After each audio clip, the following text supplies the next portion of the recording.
السلام علیکم. وعلیکم السلام.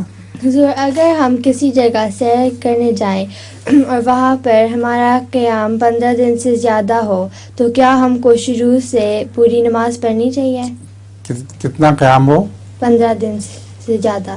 15 دن سے زیادہ ہو, نیت یہ ہو 15 دن سے زیادہ کی, تو شروع سے ہی پوری نماز پڑھنی چاہیے.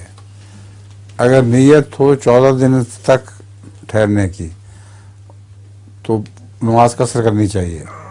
لیکن اگر 14 دن ٹھہرنے کی بجائے کوئی ایسی ضرورت پیش آ جائے کہ زیادہ ٹھہرنا پڑے, پھر بھی نماز قصر کرنی پڑے گی.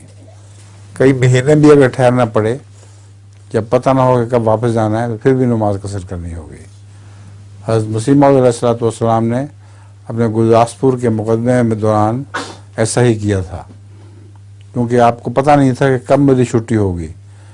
وہ ڈپٹی کمشنر کے اوپر تھا کہ کس وقت وہ مقدمے کا فیصلہ کرتا ہے اور آپ کو جانے کی اجازت دیتا ہے.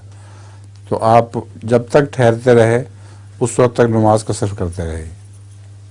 لطیفہ بھی ہے. ہاں. استاد بچوں کو جانوروں کے بارے میں سبق پڑھا رہا تھا.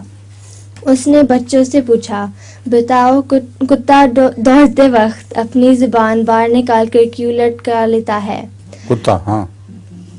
ایک بچے نے جواب دیا, اپنے دم کا توازن برقرار رکھنے کے لیے. اپنی دم کا توازن.